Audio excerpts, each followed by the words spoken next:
Shoutout tayo sa ating mga kababayan dyan sa Pilipinas. Shoutout sa mga pamilya. First time. Kahit mainit na mainit ang Saudi Arabia, itatry pa rin natin sumakay ng train. Bago tayo makakarating ng train, sasakay muna tayo ng bus. Maghintay muna kami dito sa bus station. I-explore ulit natin yun yung train na driverless. The biggest driverless in the world. Masaya ito kasi tayo yung marami. Medyo natagalan tayo sa paghintay ng bus pero ito'y nandito na. Samahan natin.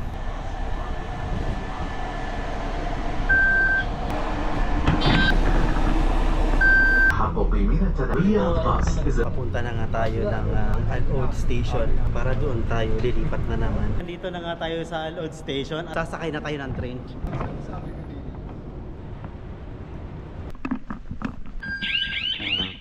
Ginagamit namin, ito yun yung card. Okay. Lahat ng madadaanan mo, ito yung may mga sketch kung saan ka pupunta. Nandito tayo sa Al-Oud. Pupuntahan natin yung CAFD. Pupunta tayo ng airport. Din babalik na naman tayo ng Sabic. Sasakay na naman tayo ng Violet. Pupunta na naman tayo ng Nasim. Sasakay naman tayo ng Orange. Pupunta tayo ng Jeddah Road. Lilibutin natin ito. Isa sa pinakamaganda ng train. May nakalagay kasi dito. Ito yung first class. Family.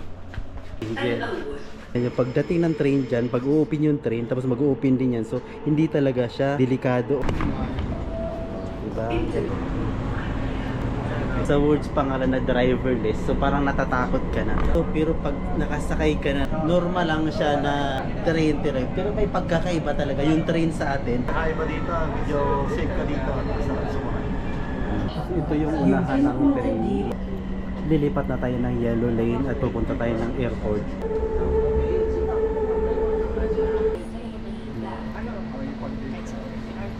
Explore muna natin kasi ito yung station na maganda.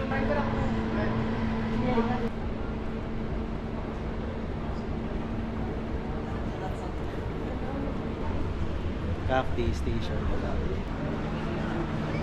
Punta na nga tayo ng airport. So ito hindi ka mawawala kasi ito may mga sign niya. Katulad lang yan. Ito yung airport, Terminal 1 and Terminal 2. Kapag yellow yung sasakyan natin, yellow din ang kulay ng train. Malamang hindi natin nakalain na ito marami pala tayong kakilala.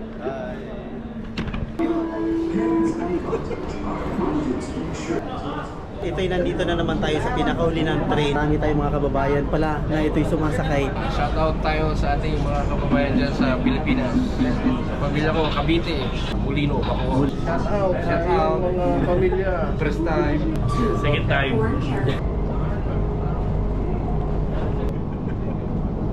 So marami na nga tayo nakakausap dito mga kababayan natin. Mostly ito yung ginagawang experience lang. Yung way na yan ipapuntang airport. Maganda, malinis at hindi ka nakakatakot.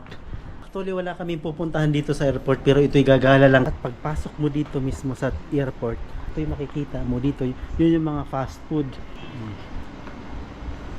Terminal 2, Terminal 1 and Terminal 2 ulit left side. Galing kami ng airport at pupunta tayo ng CAFD. Let's go.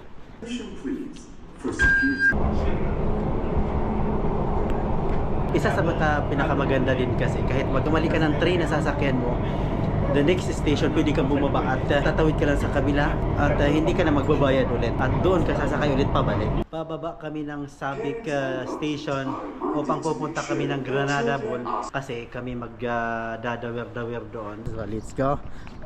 Napagod kasi kami sa kakalakwat tsaka ganina kaya magchichibugan muna tayo dito sa Sabah. So ito titikman natin yan kung ito ba talaga ay masarap. Ang sarap naman nito mga kachibog.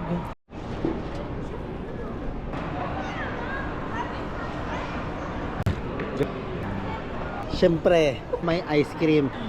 Ito babalik na nga tayo. Dito pala tayo sa Kasara Station. Ito yung nasa Bata na tayo. Maraming salamat sa ating mga viewers dyan. Hanggang sa muli. Bye bye!